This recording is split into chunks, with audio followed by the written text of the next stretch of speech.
Hey, what's going on? Welcome along to episode 74 of the Strategy and Conversions podcast. I'm Jamie Michael Joseph, and as always, I'm joined by Mr. Mark Tanner. Hi, everyone.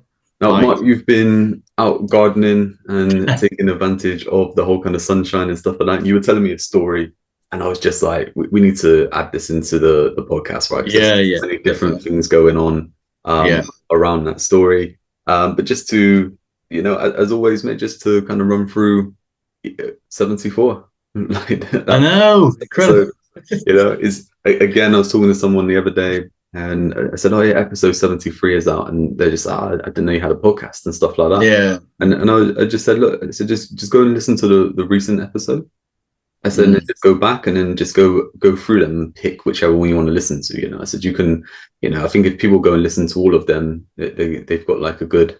I mean, how many even? Yeah, what's that, like 2 days worth of 3 days worth of podcast?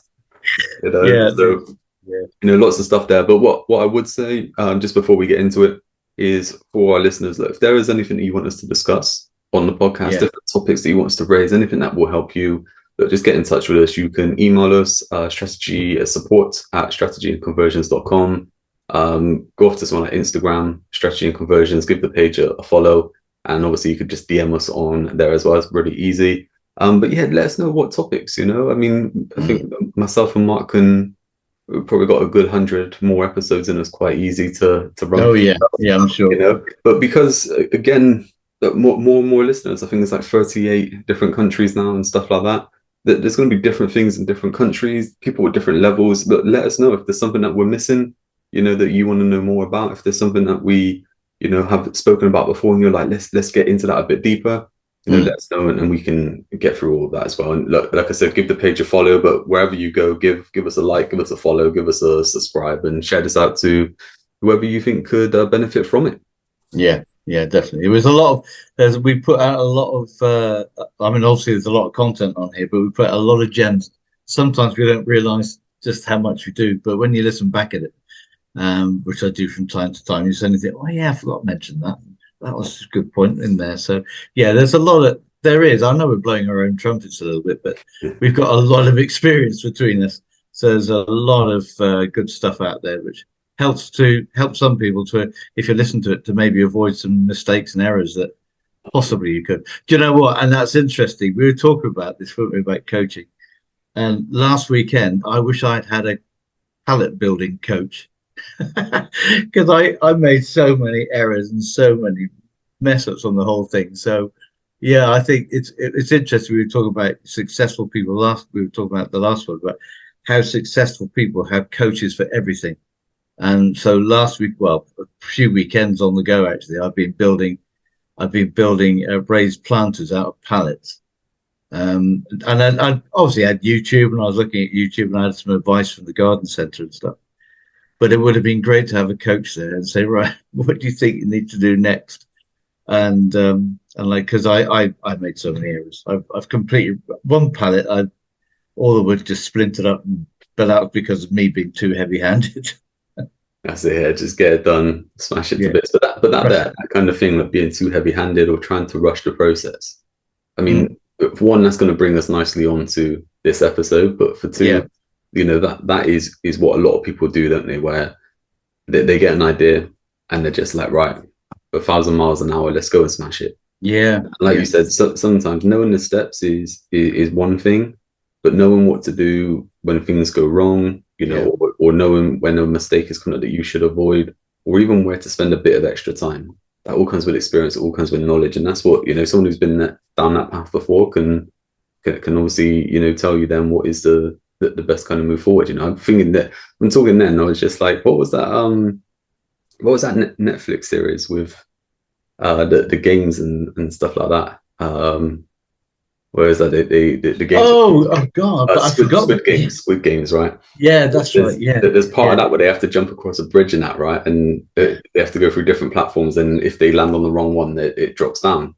Right. So what do people do? They start following the people that have made the successful route, right? And that's all it is. You don't make the mistakes and stuff like that people have made before you. But yeah, look, let's get into it then. So obviously, look, you were telling me, about your kind of gardening, about your pallet building and everything like that. And it was just your experience then of, going to a garden center is what just Yeah, for the chat, and we were just like, look, there's so many different levels here. Let's talk about yeah. the podcast, mate. So So the background to all this is that I'm absolutely useless at or I was. I'm getting better at carpentry now, but I'm not a carpenter. I have no. I love to work with wood. I love just the feel of it and the smell of it and all the rest of it. But I haven't got any. I haven't got the proper tools. I know that I haven't even got a workshop because I've only got a small little place really. So I don't have a decent workshop. So I do all my gardening in the summer outside on the garden path with a little plastic workbench. Um, so I'm a real novice. So we've got this big pond that I dug out I don't know, about 4 years ago now, and we've now got grandchildren coming around the house who start to walk. So the last thing you want to do is for them to take a dive into the pond. So instead of putting it, and it's a really odd shaped pond. Um, so instead of trying to build a little fence around it, which is going to be a nightmare because the ground is so stony around here, that we decided to build raised planters, so that little animals like frogs and stuff can still get in. We got loads of frogs, but the kids and dogs can't get over the planters into the pond. So that's the background. So but I also love growing trees. As you know, I love growing trees and plants from seed, and I have lots of these little pots where a tree grows, and then I put them into bigger pots, and these are called they're called growing pots, which sounds a bit strange, but that's what they are. But they're really flimsy rubbish pots. They're not for show. They're just the little black pots you put things in. So that's why I started. So I normally had a garden centre I went to. I've been going to for about 4 or 5 years really, and they're all right. They got a lot of stuff. Sometimes they don't have stuff, but there's a couple of people there who know what they're doing. But it's a typical big garden centre, just like every like run of the mill garden centre, that you go to. Nothing stands out particularly. And I went this particular I don't know, a few Saturdays back and asked them, did they have any growing pots? And because I know they use them, all their plants are in them. And he said, well, we use them, but we don't sell them. And I thought, oh, okay, odd. And I said, well, where can I get them? Oh, he scratches the, kind of like a plumber's reply. Oh, it's expensive. I'm not, yeah, and said, I don't know if you'll get them. He said maybe on the internet, but and then he kind of lost interest and was serving the next guy. And I thought, all right, okay. And I thought, well, he said the one up the hill may have them. He says worth a try. And I've never been there. It's the closest one to our house, and I've never been up there. And I thought, oh yeah, I'll give it a go. So I drove into it, and it has a massive long drive.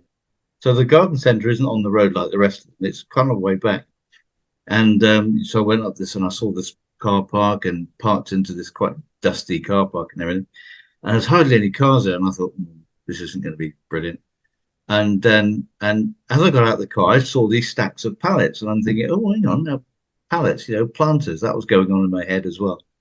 And I thought, well, I might be able to get some. So anyway, I went in there for the growing pots, and I didn't even talk to them. I just walked in. They were quite busy, even though I didn't see many cars there. Lots of people there, and I just went and looked. And you go into this kind of really small little cabin shop, and you think there's nothing here, but then you walk through that, and all of a sudden you have this quite massive yard of a covered yard of stuff, with trees, plants, everything you can think of that a standard garden centre would have.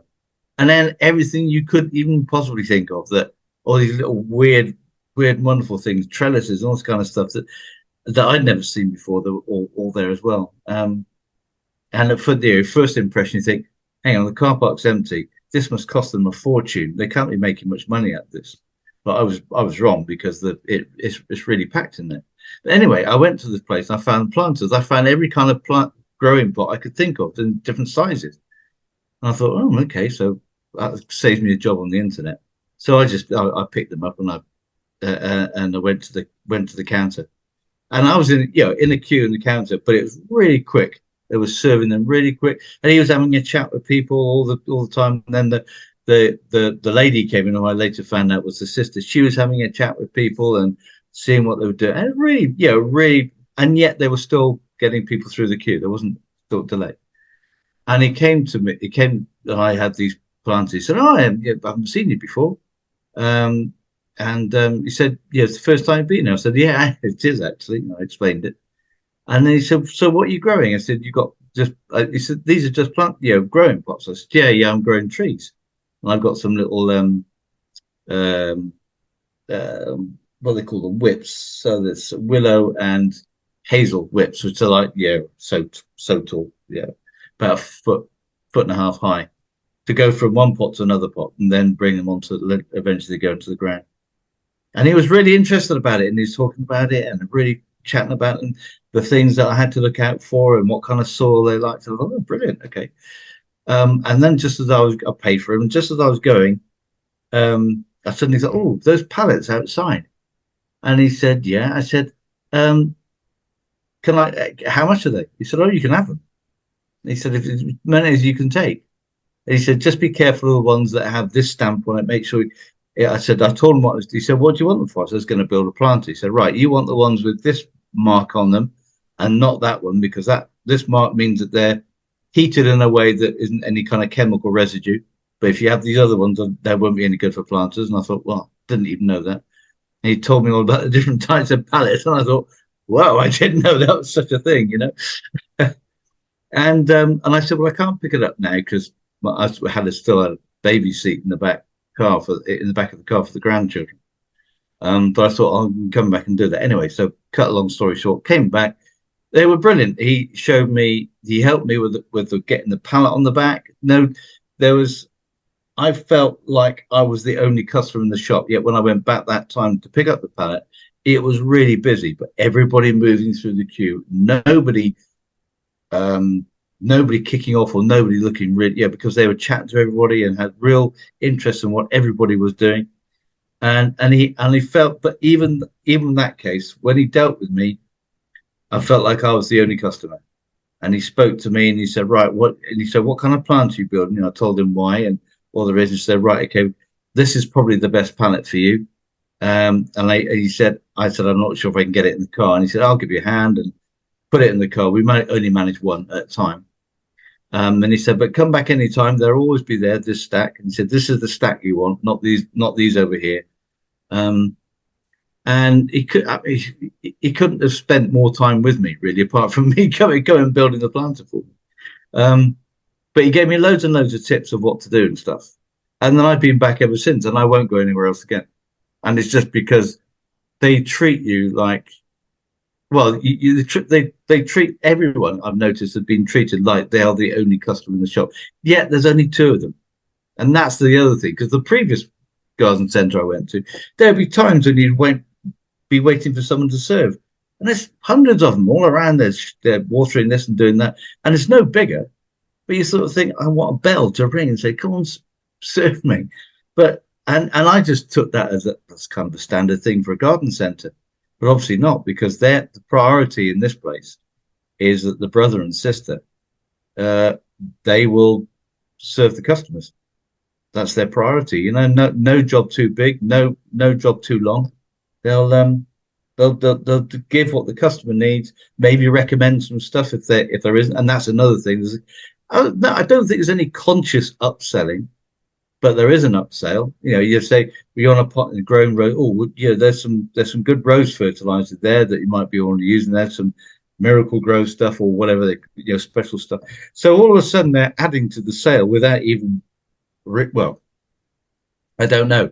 I don't know if that's the thing they do, but they just automatically say. And if somebody says, "No, I don't need that for the moment," that's fine. Yeah, no problems at all. But it's really done well. And since then I've spoken to loads of people about the place. And there's one guy in particular who I know. I've been sort of friendly with him for about, I don't know, 7 years or so. And he used to have a gardening business himself. He used to actually go around and landscape garden places. And he was telling me about them. And he said, and they've got quite a lot of land anyway. And I said, it's, first of all, I thought they weren't doing too well. He said, "Oh, they're he's not minted," but he said that that business has been going for years, and the customers there are really loyal because they look after them. And that's what came to me to write the post, the blog I wrote about customer service being a marketing tool. because I've gone back and I've given them I've only been there 4 times now, and I reckon I've given them 12, 13 referrals. Never have I given any of the other places a referral. And I was looking the other day, and I haven't found it yet to see if they had a Facebook page or something where I could leave a referral as well, all that kind of stuff. I'd never done that before, but I was so bowled away by how well they treated me, and I, having been back, and I've seen people there who weren't decided about colours. They wanted obviously some decorative pebbles and that kind of stuff in the garden, and he was out there showing them, yeah, well, this one's okay, but it discolors quickly, but perhaps this one will be better, and what colours have you got already, and just kind of matching them. No garden centre I've ever heard of does that kind of stuff. And I was really blown away by the whole thing, and it's a pretty boring. Well, it depends if you're a really big gardener, but it's not a fantastic business, But from a point of view, it's not exceptional. They do everything standard, and do a few other bits and pieces, but they're obviously doing well to be able to stock all that stuff, because otherwise they wouldn't be able to have it. No, So, it's just fascinating. Obviously, like this story that you've just ran through, like you ran through with me already, covering it, and I could tell how like, passionate you were about it then. Yeah, and like you're still as passionate about it now, and it is just that thing, isn't it? It's just like you're blown away. You're just like they went out of their way to help me. absolutely. They did this, they did that, and the experience that I got from it was awesome. But the best thing is like you talking then, I've got like a page of notes. I'm just writing stuff down as you're talking. I'm just like, that relates to that relates to this, and all this kind of stuff. When you talk about the customer service, and I said to you, it's like the customer journey that people have in business, and that, because quite rightly, like you're saying, is that I don't think you mentioned on this podcast, but you mentioned it before to me, where you said a lot of people, they kind of look at going right, marketing, sales, fulfillment, customer service. Yeah. And it's like, really, customer service flows throughout. All the way through. Yeah. And how many times have we kind of like said about stuff as well, where it's like, you can do something that doesn't result in business today, but it will result in business later down the line. You know, where people will recommend you later down the line, or people will come back to you and stuff like that, just because you did something that they remember. Yeah. And the interesting point you make there is true, because the pots were, I mean, a couple of quid. They're nothing. So the business he got from me initially was nothing, and the pallets were free. So you could say, well, that wasn't a very good business decision. But I went back the following day for just a pallet, nothing else. But my missus had been away over in Poland visiting her part of the family, and she came back, and I told her about the garden centre. She spent a fortune on plants. So third visit, they suddenly get a lot of return on their investment. Wow. Mate, that's a gem right there. Because I think a lot of people out there are kind of trying to go in with the killer deal, with the offer, trying to convert people now, come into whatever service we have, and it's X amount of thousands, when all you need is just that drip, and then people will be, they've had that taste, they're happy, that they want some more and stuff like that. You can get them in, but that right there, mate, is definitely it. We spoke before about lifetime value. Yeah, that's right. And that there is just a short period of lifetime value. Is that you spend, like you said, you could spend a tenner. That shop can make £5 off of that. It's nothing kind of major, but then you going back there, your family going back there, friends going back there, just neighbors and stuff like that. You've recommended this place to. All of a sudden, it's turned into hundreds of pounds, and that's just within the space of a fortnight or so. And the ripples come from the fact that they would just had all the time in the world, and not just for me because I was new, but everybody I saw. So people must, and again, this guy who I said who knew, he said it's a brilliant place. He said it's absolutely fantastic, and he'd never mentioned it to me before, but I guess that's because he didn't really realize that I was into gardening that much, which I never used to be, but I'm just getting more and more into it, really. But it was really interesting. Like, I'm not into gardening stuff like that. My missus is and everything, but even you talking, I'm like, I want to go to this place. And it's just I've got no need to go there or anything, but I'm like, I want to go to this place. It makes sense to go check it out, right? I mean, I'm I might pick up something that I want. But I said about making some notes, right? And I think so many things to run through there. I think let's kind of go through it in the way that I kind of wrote stuff out. First off, what was the guy losing interest? So, Yeah, I know. so you've gone to a place, like check this out as well, right? You've gone to a place that you've been to before numerous Oh, times, loads of times. Yeah. right? Spent lots of money there, right? Yeah, yeah, yeah. You could probably say you were loyal to that place because you keep going back there and stuff like that, right? You're never going to spend another penny in there unless you have to. No. Right. And all that happened there was that you got a better experience somewhere else. Yeah, that's right. And that's what is quite interesting, because when I was thinking about writing, I came home and I thought I've got to write about this, because this is really amazing. And there was nothing that garden centre. I could have easily not gone to the other one, gone back home and thought, oh, I'll go on the internet, get some pots, and then I would be going back to that original garden centre again. But it's just because I suppose you could say he put that little soundbite into my ear, but the way he said, "Nah, you'll be lucky, mate. I've got on the internet or something," and I thought, no, come on, that I don't believe that. And like for me as well, like a couple of things. Like for one, like you said about they use these pots anyway.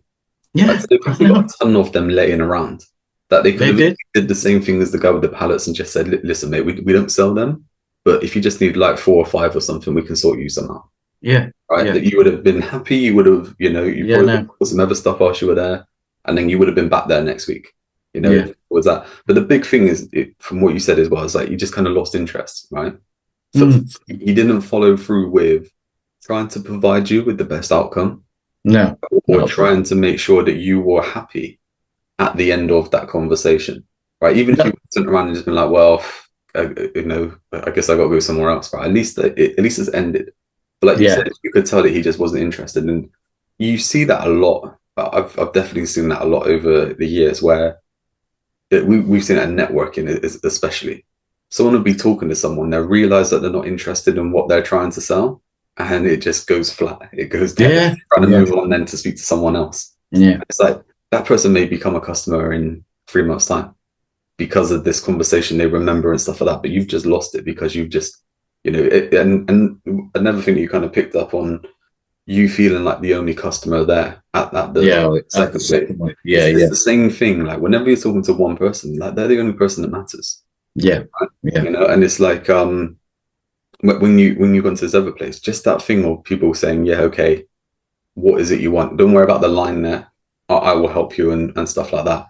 It's just so much. And I think in marketing, I think the way that we've kind of gone, the whole kind of online world and stuff like that, we've lost that personal touch a bit in the marketing because we broadcast to a list, we broadcast to an audience, but we forget that on the other end, it's just one person watching. Just so like one person. This podcast, like it's just one person listening. So even at the start, when I'm like, people are listening from all around the world, it's like, maybe it should be, look, wherever you're listening from, we want to hear from you. And yes, it's that kind of wording, right? Where it's just like, it's only ever one person who's watching a video at a time. One person listening to a podcast at a time. Like, if someone's listening to this podcast, watching it on YouTube, they're probably on their own, or like they're walking the dog or something like that, listening, driving along, that they're listening to this. You're the only person here. You matter to us. We love you to listen. And it's like, I think a lot of people lose that within their kind of marketing. And I think this happens a lot as well when a business grows and it starts getting to kind of different stages, and it brings in staff and it starts plugging staff into places, and they're not as passionate, they're not as interested, they're just trying to make the sell, they're trying to move people along, they want the boxes ticked. They're not interested then getting what's best for the customer, and we've spoken about this before, haven't we? I know it's always been a bit of my pet hate in the whole kind of marketing world, where whatever any kind of agency or salesperson or something like that is selling, it's what you need. Right now. Yeah, exactly. What you need. It's never working out. Look, what exactly do you need? You don't need this right now. You could probably go with that. I was speaking to a consultant client last week, and we're talking about different kind of systems, and I was like, you don't need to spend all that money on it, because you could just get this free version over here. You can use that, test it, make it work, and then you can look at if it makes sense to go and purchase that. It's like you will get a lot of people that, no, you need this CRM that we offer, and it's X amount a month, and if you need so many users as this, and it's like they're forced that on someone, Yeah. without them even listening to the problem and trying to diagnose it, because they're not interested in helping the customer, they're interested in making the sale. So that part on like losing interest to me is just like massive. Yeah, yeah. I mean, and it is, and that is how I felt as well. Yeah, because the conversation trailed off, and then he said, "Oh, maybe perhaps you can go on the internet or something, or try that one up the road." But yeah, I don't. And as the way you said it was this dismissive. That was that was his last bit of interest in input. And then he went on to serve someone. But I don't think because I didn't have anything to buy particularly, but yeah, I just think he just wanted to move on. And when he said, "Nah, not a chance," you might have to go on the internet. I thought, "What do you mean not a chance? There's got to be a chance." It's kind of that being treated like you're a little bit dim. It's that someone tells you something, you think, "No, really, can't believe that," And and unless they back it up with a fact or something, because I knew it, I could see this guy had about 10 of these spare pots that all stacked up, of the grow pots, because obviously they were going to be used for something else. But like you said, he could have said, "Look, don't normally, but I tell you what, how many do you need?" And then he could have fished me out at least some to get on my, to say, "I can't give you all the ones you need, but here's some." But he just, yeah, not interested at all. So I felt a bit deflated, and I thought, well, I'll go back. And I was going to go home on the internet, and I thought, well, this place is on the way home anyway. So I thought, well, I'll pop in and just see. And even when I was discouraged and I saw the car park was a bit empty, I thought, oh well, I'm here now, so may as well may as well make the most of it. And then seeing the pallets, that was kind of ooh, that was interesting, because that wasn't even on my mind at the time. But I just wrote another note down there, right? And I was going to wait until the end, but we'll come on to it now. That there, like, just give it a go. Like, you don't know what's going to happen. Like, how many people? I'm waiting for this, or I got to wait for that, or I won't phone that person now because they're probably busy in the morning. It's lunchtime now. I'll wait until this afternoon. Oh, they're probably thinking about going home now. I'll do it tomorrow. Yeah, I'll do it tomorrow. Yeah. And it's that kind of thing. Or like you say, you go somewhere and you're like, right, I'm going to go in and speak to this person, and then you don't go in and do it for whatever reason. It's like that. The podcast episode last time that we did, I know what to do, so why don't I do it? It's exactly. Just take the action. Just go and do it. What's the worst that can happen? Probably exactly. What's the best that can happen? The compound effect. Wow. Stuff can really come from that. Now, one part that you mentioned that I was just like, there's so many stories around this. This would be another blog for you, right? Right. You mentioned about the planting pots, the growing pots. Yeah. Right? You grow a tree to a certain size. Yeah. It outgrows that pot, right? You have to take it. You have to put it into another pot. This is just business growing. Yeah, it is. We talk about there being different levels in business, and even like different levels in people as they kind of grow their knowledge and experience and stuff like that, and they can take on more. But just that thing of putting it into a different pot so it can expand, it can grow and stuff like that. How many people do we know that they get caught up staying where they are? They don't take that leap of faith, or they don't look at going, how can I get more knowledge or experience on this? How can I trust this person to help me on that? How can I take on extra staff or whatever it is and look to grow? And then the flip side as well is that you take that tree out of the small pot, you put it into the big pot, right? It has to grow. Yeah, it has to fill into that pot. It will grow to fill into that pot. It will. Yeah. And that's interesting. Just you talk about that then, because it's interesting on a coaching front as well. Because again, when you have I deliberately, because I'm fascinated in seeing things grow, I'll deliberately grow trees from a seed. So, for example, acorn, I'll find an acorn and I'll plant it, and I'll see if I can get an oak tree to grow. I'll be eating an orange, for example. I think I'll take the pips and I'll plant them to see if I can grow an orange tree. And in a lot of cases, I'm quite successful with just giving it a go. But when something is tiny and just coming up, you've got to give it a lot of care. And because I'm interested in seeing them grow, I'll give it a lot of care and all the rest of it. And then they get to the stage where you think, I could take this out of this little, very small thing and put it into a pot. And all the time, you kind of, that nurturing journey, the customer journey, or you're coaching that business, that tree, if you like, to be bigger and stronger and make sure it's got the right stuff and the right feed necessarily. Although I'm not a great one for doing all that stuff. But you're moving to pot eventually, and it's the point where you can say, right, I've got to find some land now somewhere because I'm not allowed to plant any more trees in our garden because it's like a forest.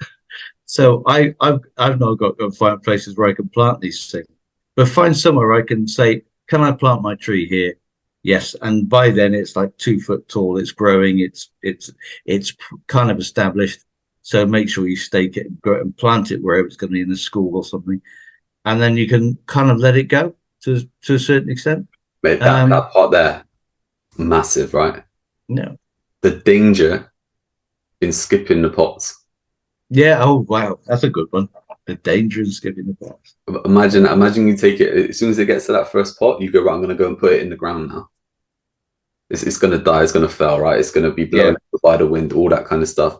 How many times we see it with people that they want to skip steps?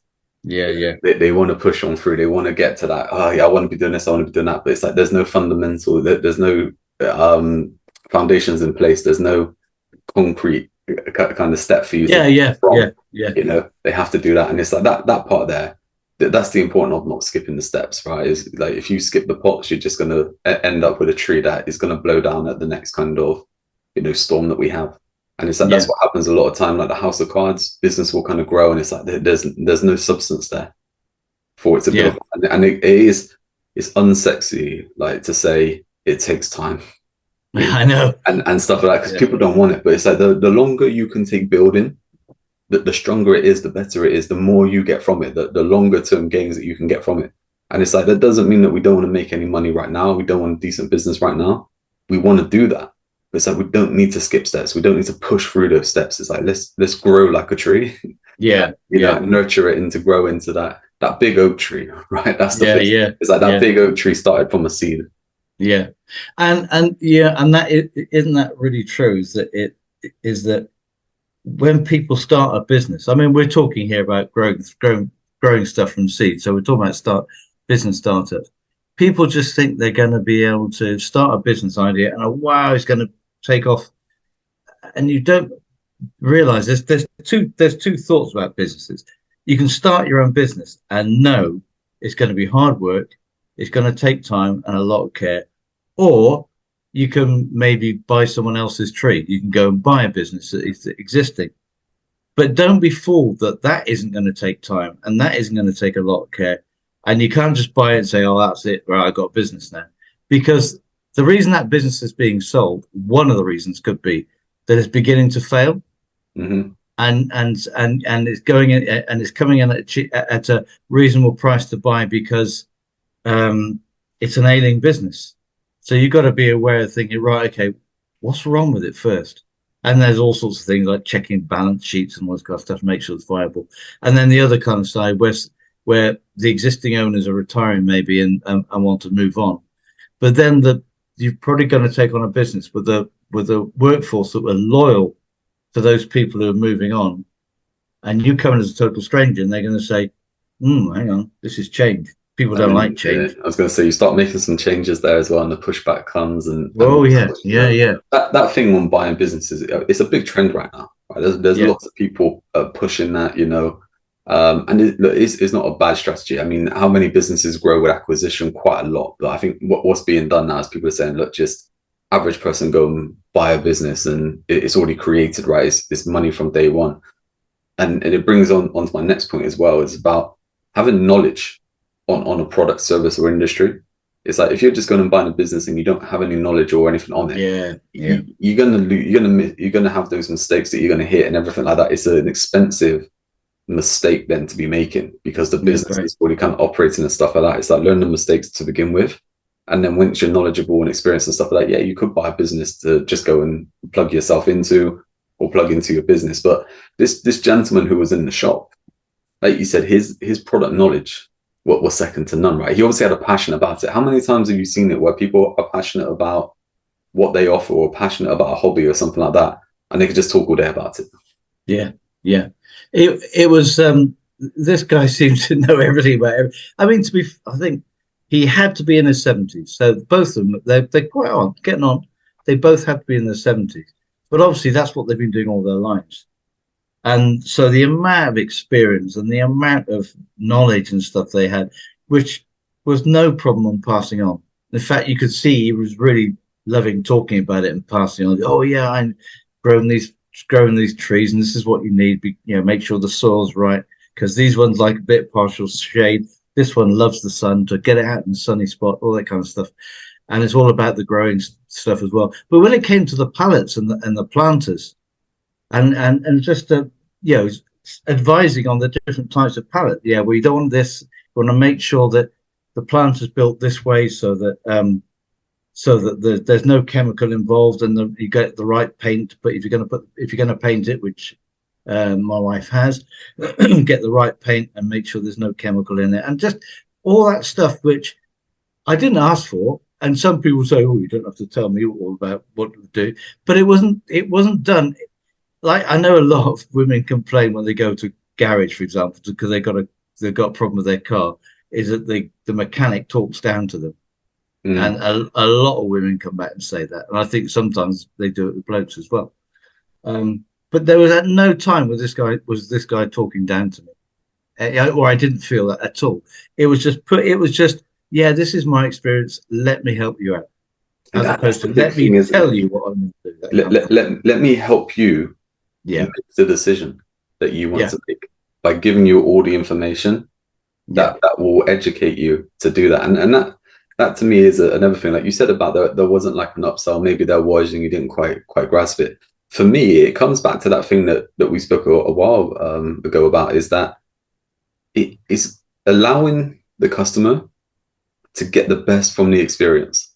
So even if that means that you have to sell them more and stuff like that to get a better experience, you're not just selling to them, you're actually helping them get a better or faster experience from what it is that you're doing. You could take something and go and do it and not work quite well. You could have took the wrong pallet. You could have just pallet, just say for instance that pallet was a cost, right? So just imagine one pallet was £10, the other one was £20, right? Now you'll get some pots, whatever you say about the pallets. You could buy them. You say, well, I want the £10 ones because they're cheap, they're only going in the garden and stuff.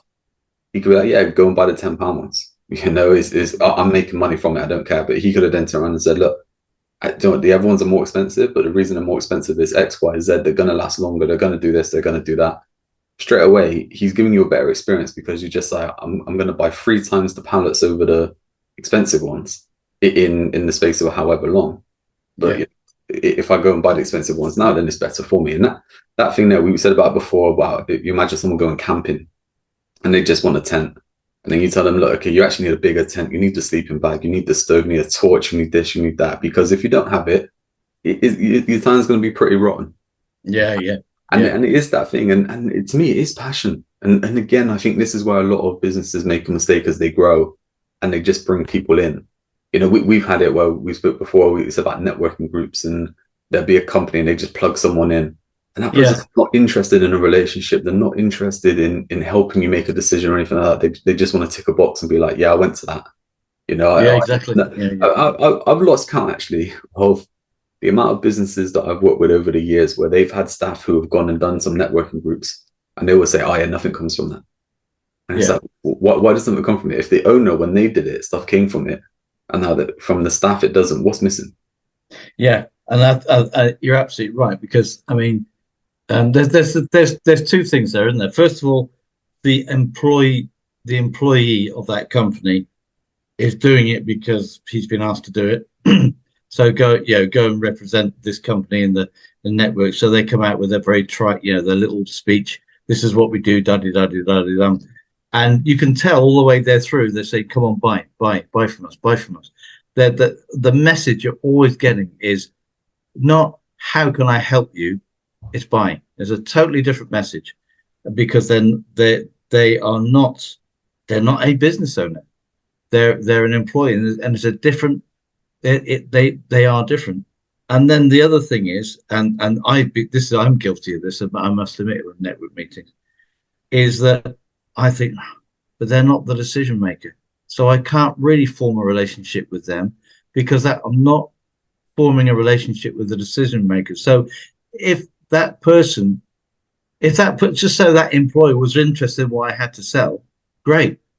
But then as a third party, there's then got to tell the person Mm, who could make the decisions. And so it's lost in Chinese whispers. And in networking events, for them to be really effective, you've got to be talking to the people that you need to. And most salesmen say, isn't it? Are you talking to the right person? It's the same with the network meeting. Am I talking to the right person? And no disrespect to employees, but I've been in network meetings where I've been speaking to originally I was speaking to the owner, and we had quite a good relationship. And then the company grew so much that then he was sending employees. So I didn't see the owner for about 18 months. So any relationship we've got, mm, I mean, partly my fault because I should have kept in touch, but he was always just too busy. And then the employees who came in had totally different interests and really were there because they were just told to be there. So any relationship with that company that I had kind of just diminished and over a time became worthless. and Um, that's the compound effect, isn't it? Like, yeah, and it's a negative compound effect, really. yeah, yeah, That it just over time that distance. And man, I totally agree. I was thinking the other day actually, like so many people that I used to know in the whole kind of networking scene, I don't talk with anymore, and I'm like, I've got to yeah, make an effort to get back into to talk with those people. I don't do the networking anymore and stuff like that. But it's like, yeah, still had some great relationships and great people, and it'd be good to kind of get back in touch with them and stuff like that. And mate, from that as well, I think like you said, we're not knocking employees and stuff like that. I think sometimes they get a disservice by the employers that they just kind of chuck them in. I speak as working with a company, the other month and that, and the company's really good.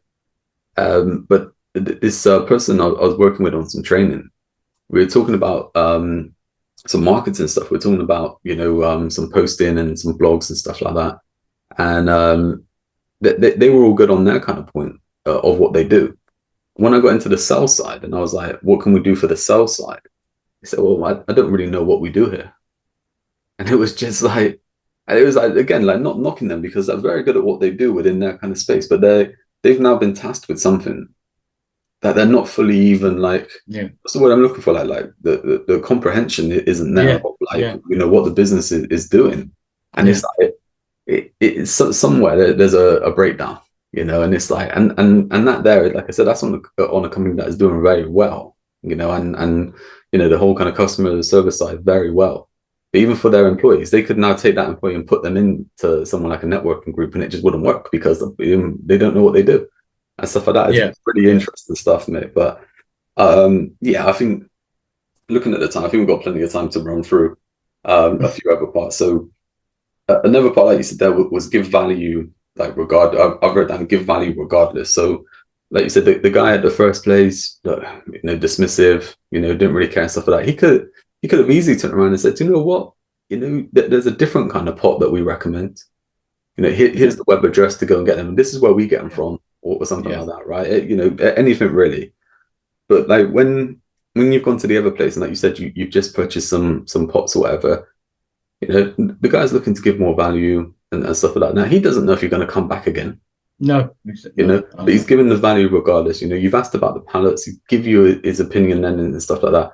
You remember it. So even if you're 6 months down the line, right, and you're talking to someone else and so I need to do such and such, straight away you're going to say, do you know what, Eric, whatever his name is, that I Yeah, put such and such, right?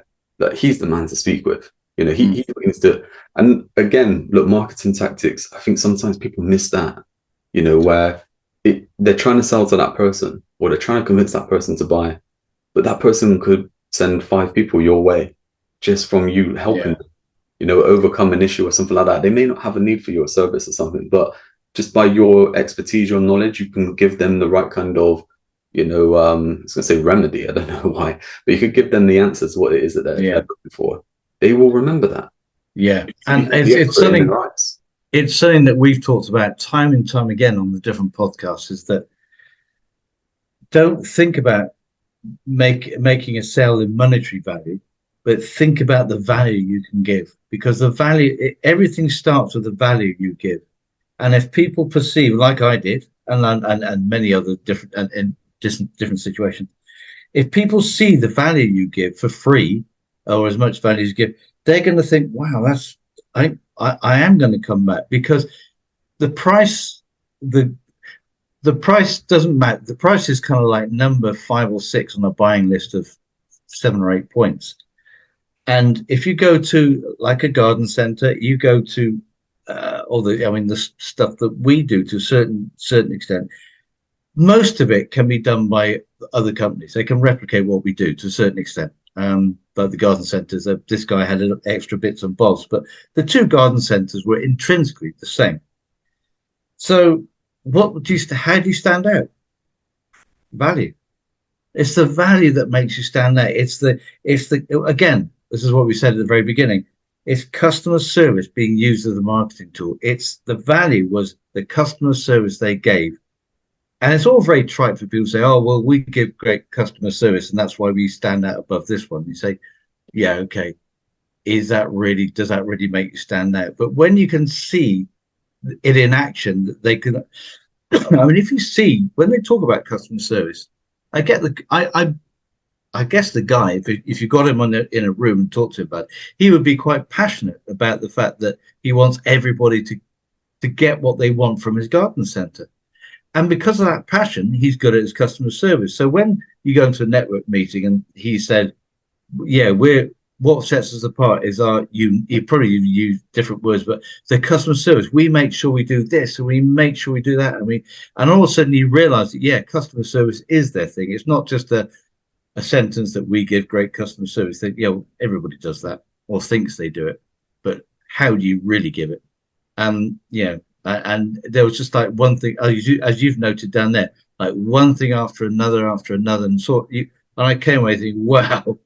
And that's what causes you to feel blown away. Not just one thing, but then it's backed up something else and something else. So by the time it comes, by the time I left, I was, oh yeah, right, okay, I'm back tomorrow. I'm going to pick up a pallet and I'm going to take the seat out on the baby seat, and I'm going to get the seats down, and I know I can get one in. And it was just, I was really, really positive about I was going to get a pallet. And I think beforehand I was negative, thinking, oh, I'm not sure it's going to fit in the back of this car. Whereas I left on a totally different, because he said, what car have you got? And I said, oh, Seat Arona. And he said, oh yeah, I reckon we could probably get it in there. I said, he knows the car just about, might have to tilt it around a little bit, but we can do it. So again, he added to that to make me think, yeah, okay, it's doable.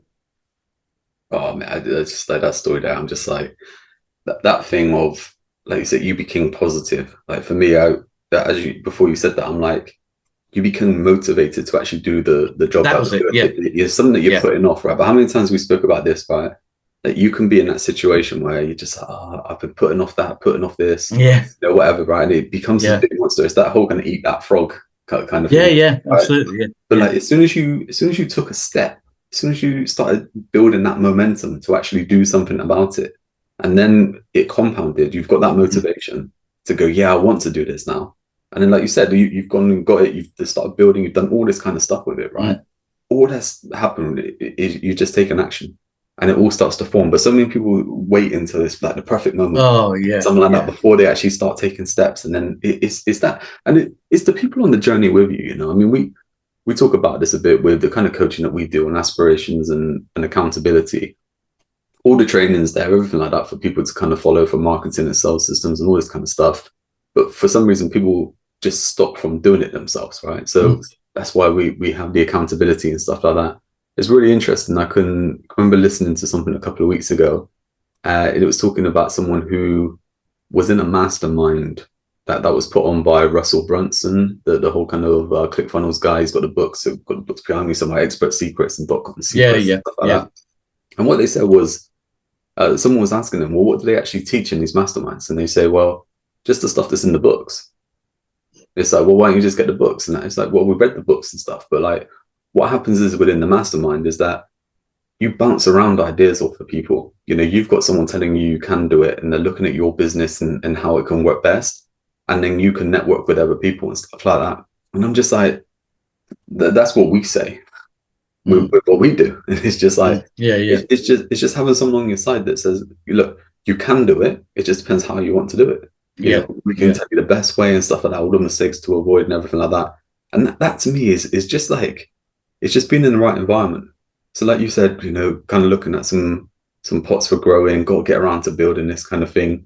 All of a sudden now you're around the right person. They're Yeah. motivating you. You're like, I can't wait to do this. I'm going to be back next Yeah. week to buy some more stuff. Yeah. You know, it's just that compound effect, that momentum spiral we mentioned, you know, it just gets bigger and bigger. I think that's awesome. That's amazing. Yeah, and again, I think I'm coming back to that kind of loyalty that you said about. I mean, that thing there, isn't it? Is that you now become loyal. Yeah. You're always going to go back there and stuff like that. That lifetime value, that there. What does it cost them? It hasn't cost them anything. No, that's the thing, except for just okay, like I'm going to spend some time to treat this customer like my only customer. Yeah. You know, Yeah. from that customer journey, from the outset, from them walking in, not spending a penny with us before. Mm. You know, Yeah, I'm I going to know. spend all that time through. I'm going to make sure that they feel like a king or queen. Kind of make sure. And one thing I haven't mentioned, and one thing I did mention in the blog, and I this guy might have a particularly brilliant memory. I know a lot of people struggle with this, but when I came back the second time, the next day, now he'd obviously seen a lot of people, and I'm not, I don't stand out that much in the crowd. I'm not sort of like, this person that oh, I know him. I haven't got sort of, especially in the garden center, right? You know, it's exactly. all retired a lot. Yeah. And yeah, he said, the man who wants the pallet, you're building a planter, aren't you? And I just thought, wow, he's taken the time to not only sort of speak to me, but understand what I was doing. Because he understood what I was doing, he remembered it. And it wasn't like a tip. So he remembered it because he understood. So he said, the man looking for stuff for the planter. Right. Okay. And it makes you feel, well, it just elevates you, because all of a sudden people look at, building a planter. There's people looking around. But how many times have you've seen it happen, or you've experienced it yourself, where you've paid for a service, or you've sat down with someone and it's like an ongoing kind of service, and they're like, oh, where did we get to last month? Remind me, what were we talking about? You're just like, I'm paying you. Exactly. Like, you want to be the person that says, right, have you done this? Or, you know what's happening there, and it's like, it's that kind of stuff. It's just that attention to detail. Yeah, where you just break it in and go, yeah, I remember that person and stuff like that. This is what they wanted. Like you said, I guess some people are better at that than others, but you've also got that opportunity to make some notes in that. I mean, especially if you're doing stuff online, right? You're doing digital stuff where maybe you're speaking to someone on the phone. You know, like we list this podcast, right? You were telling that story. Like I said, I've wrote down a load of different notes. Right? I could have not did that, and then it got to the end and been like, yeah, that's a great story, Mark. Cheers. Like, you know, that could have been it. But now it's like, yeah, I've taken so much from this. But that could have easily been, yeah, they've got a dog called such and such. They've got children called this. Their favorite place to go is that. All this kind of stuff that when I speak to next time, how's the dog? How's the kids? You know, it's that kind of stuff that I know that kind of stuff there, mate. But a big thing that you said about there is like referring people, right? And there is a difference between like forced referrals and genuine referrals, right? Oh, yeah. In networking groups where like you're meant to give referrals, and you're trying to find referrals, and it's like it's all kind of forced and stuff like that. You know, it's not just that natural kind of thing. Whereas when you do have a great experience, you know, whether that's you eating at a restaurant, you go somewhere and you said about the mechanics, maybe you go to a mechanic and it's just a great service. You're going to recommend everyone to go there. Yeah. Why would you go somewhere else? You want to go there. You want to go there. And I think people can tell. That's a genuine referral as well, where you say, I've had such a great experience there, you should go and check that out. Yeah. And I think that's absolutely true, isn't it? As you said when we started the call, that you realized that I was passionate about it. And that's the difference, isn't it? When you've been treated well and you're passionate to give the referral, if you're just giving a referral because someone says you've got to refer this person or we need to make some referrals here, you give a kind of a lackluster, you could try Joe up the road who fits carpets or something, and there's nothing there. You think, oh, you just know Joe then, don't you? That's really what it comes down to. But where if you say, like, Joe, he's absolutely brilliant. He came, he fitted our carpets, he did this, he was amazing. And all of a sudden they, oh, right, I'll have a chat with Joe. Because there's a difference. There's a total difference.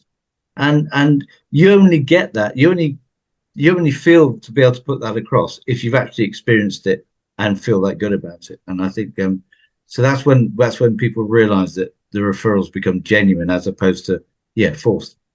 And that's the thing. I think that spirals in such a way, and it helps even more so. Like if you have a great relationship, you can do this in like a B2B world as well. Like if you have a great relationship with your clients where you've given them a fantastic experience, Mhm. once you say to them, go and check out this person, they're going to do it because they trust you. They know Mm. everything that you're talking about and stuff like that is genuine. That when you recommend someone else, it makes sense for them to go. So it starts off that whole kind of referral thing as well of, giving your clients the best Yeah, experience to them being able to pass that on. yeah, and not trying to blow my own trumpet, but I remember I actually ran a business network in Reading a long, long time ago because I had worked there for a while. But that's another story there. But anyway, I was running this network, and it was I had about 20, 25 members. It's quite an exclusive network, and I made sure I went around every business. I was just the facilitator, really, when it comes down to it. They all did business with each other. But I made sure I went around every business to, like you said, make the notes of what's the strong points, what's the weak points. So, I could talk to them although I wasn't a coach, I could talk to them about certain things. But if someone had something, a new member came in, and they needed something, they said, "Yeah, I really would like to talk to someone about this," because I thought, right, okay, I can sit them on that table because I know that person does exactly what they want. And all of a sudden, it's not just sit yourself down in a network room. It's kind of strategically placing people to say, I know you want this. And then you introduce them and say, look, here's so and so, the new member. This person is really wants to get more advice about this or wants to understand more about this. Can you help them out? And I did that. I, I suppose, I mean, this is ages ago. So I was quite new to networking then. But I don't think it was a suggestion of anybody's. I just thought I've got to know my members because they could just be anybody. So I took the time to go around them, and I think it really paid dividends, and it made the membership grow. And I got to about I think in about 18 months we got up to something like 80 odd members, and it became massive. And it was a bit unwieldy then, but I think because everyone just enjoyed it. And what we used to do was sit on tables, in the round tables, and they were just talking to each other. And I was on a different table every time, just listening to them all and listening to their stories. So again, I could help out. But that was really, businesses doing people with businesses doing business with people on the table. No presentations or anything. It wasn't anything like that at all. It was just straight. I was just thinking then, like a few years back, like I used to do this a lot, and I haven't done it for what I can remember anyway, for a while. But just introducing people, I feel like it doesn't happen enough. Where I used to do it with clients, where I just be like, I would send an email, and I would just be like, hey so and so, hey so and so, look, you guys are both clients of mine. I think there's some synergy there. You might be able to do some business between each other, or you might know. Or you're going after the same client type anyway. You might be able to introduce each other to different people, have a chat, right? Yeah. It's not taking anything from that. Like there's no like commission. There's no like. It's just a value. It's just a value, isn't it? It's a value add, but it came from a place sort of being genuine, where it's just like I can see there's something there that you guys should chat about, Yeah. And it's like for me, I think that doesn't happen enough. Where forget about just clients, just people just put them in touch with other people. And just you guys should have a chat because you might be able to help each other. Mate, before we look to wrap things up, then just two more things on here, right? Is for our American listeners, especially, is that the riches are in the niches, right? So like you're talking then, you said about the whole kind of garden center. You probably think a garden center wouldn't make much money, but it does. It's like any business can make a lot of money, right? It is just having that right audience and stuff like that. There's that whole thing of like 1,000 true fans. That's all you need. Yeah. Right? It could be 1,000, true customers kind of thing. And it's like that right there. Yeah. It's like you said, growing plants, that's all they do. They're passionate about it though. They're passionate. Yeah. And it's like, you can make a lot of money from that. And I think that's such a big thing that I know we talk about it a lot, that you don't have to niche down. Products you can niche, products and services, but you don't have to niche the business and stuff like that. But you can go all in on a niche, and that niche doesn't have to be so narrow. It doesn't have to be that kind of inch wide, a mile deep. You can make a lot of money doing that. Of course you can, but it doesn't have to be that. You know, it can be a lot wider. And just with that, it is just in the gardening space. You know, it's just Yeah. it's for gardeners. And again, is a local kind of thing as well. So they're just looking at it being, you know, in a local space. And the second part to that is, you know, it's a bit ironic because at the beginning I said about worldwide, you know, so many different listeners and stuff like that. How many amazing places are local to you that you don't know about? Like you said, Oh, yeah. Yeah. There's got to be, isn't there? you'd never been there before. You drove past it to go to the Oh, place you were going to. yeah. I've been driving past it. I've lived here for about 10 years. And I had been going to that original garden centre when I started to get into gardening for about 5 or 6 years. So for 6 years, I've been driving past that place every time. Never gone up. I clocked the sign, but never went up because it had a long driveway. It wasn't on the roadside, so I'd never been up. So you could argue that that marketing wasn't brilliant, but it didn't matter. I I don't, think yeah. that's a big thing on local business marketing. You know, we did a whole podcast on that where we said there's so many local businesses which are great that just don't market themselves, don't let people know that they are there, or that thing. Look, you know, the customer is spending money somewhere else. You want them now to spend with you. You have to let them know that you exist. Some people are getting a service somewhere that is just adequate. You know, it's just maybe they don't even like it, but it's the only place they think they can go to. You know, maybe they're scared of change. Maybe they want you to hold the hand a little bit, you know, to do it. You can convince them to do that. But I think both sides there, I think, you know, check out local places, you know, awesome, you know, and if you're a local business, then definitely look, you can get more customers just like Mark, just by going that extra mile. Yeah, definitely. Yeah, I think we'll wrap things up on that one, but I think that kind of customer experience, customer journey, that whole kind of thing of look, you never know who's watching, who's listening, you know, that kind of thing. Just always do the best, and it'll pay off, right? Yeah, that's right. I think put value first, and then I don't think you can go wrong if you do it that way. Yeah, I love it. I think I just end by saying, look, head over to strategyandconversions.com. Yeah. You know, check out the stuff we're doing there. We've got some great blogs, you know, got the information on the podcast there. And if you do want coaching or training and stuff, it's all there for you. Feel free to get in touch. Until next time, look, we appreciate you listening. That one person listening right now to us out walking the dog or whatever you're doing. You know, we love you. Keep listening, keep sharing, keep moving forward. That's the big thing, right? Just take action. Whatever it is you're working on, just take action. Do it today, you know, and we'll catch you next time. Brilliant. Yeah. Okay. Thanks, Arun. Thanks for watching. Okay. Cheers.